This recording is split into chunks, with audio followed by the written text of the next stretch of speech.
Hi everybody, today we're going to be making a cityscape in the style of James Rizzi.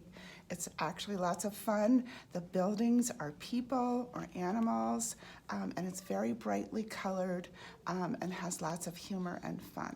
Okay, so James Rizzi was an American pop artist, painter, and sculptor.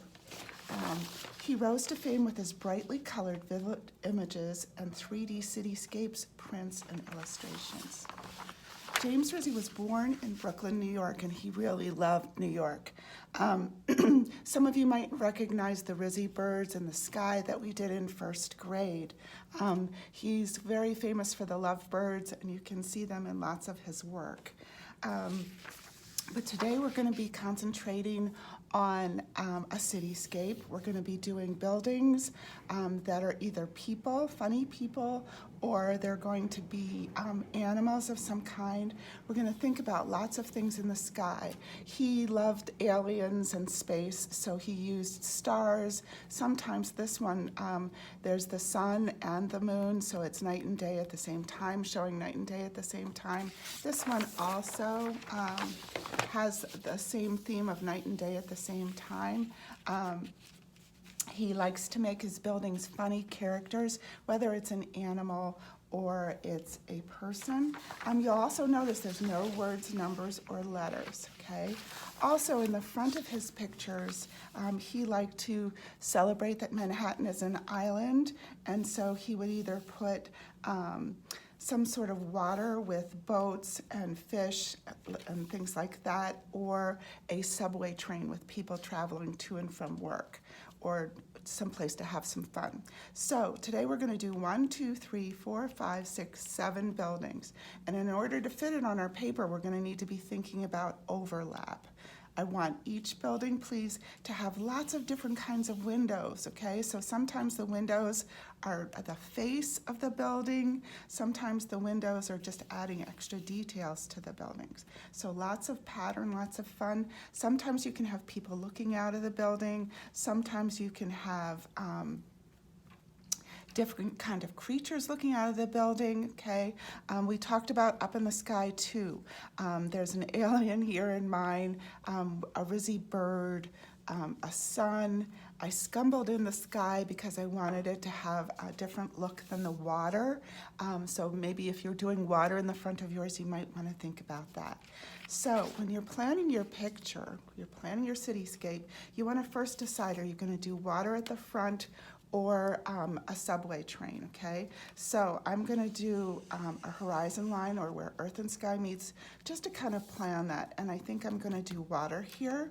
And then you think about your 7 buildings that we talked about, and think about overlap.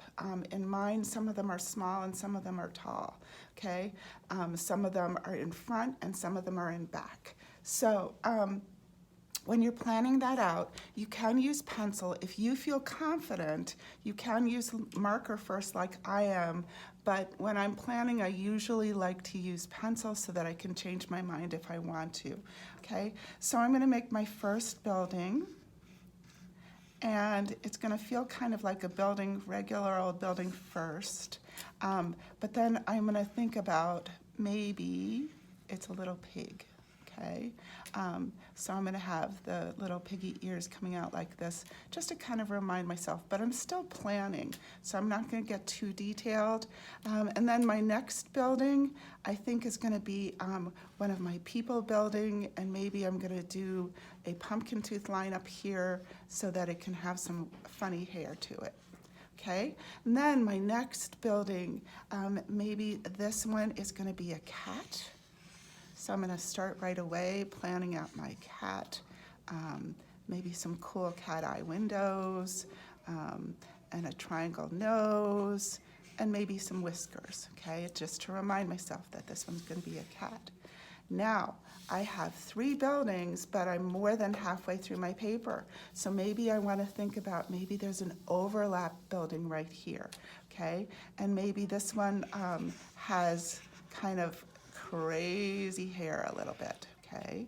And maybe this is the side of a person instead of the front of a person, okay? So I can remind myself by drawing in an eye right here. Okay, so I have 1, 2, 3, 4 buildings. I need to come up with 3 more. So plan out your next 3 buildings. Then I want you to be thinking about your windows. What kind of windows are you going to use? You're going to think about lots of detail in the sky and lots of detail in the water or the subway train that you chose it in the front. Look at how crowded his pictures are. There's lots going on. There's lots of detail. There's lots of fun happening in his picture. So you want to be thinking about that when you're making your Rizzi landscape. And then the last thing you're going to do is use your kit. You can use both marker and crayon, please, to finish off your picture. I would like you to take the time to outline the buildings, the whole thing, with either black crayon or black marker, just to make it really pop and jump off the page. We remember that our black lines are called form lines, and he really loved using form lines to give it that kind of graphic look, but also to make his details really jump off the page. And it also helps the color jump off the page too. So please, remember to be creative and have fun with your Rizzi landscape. Bye.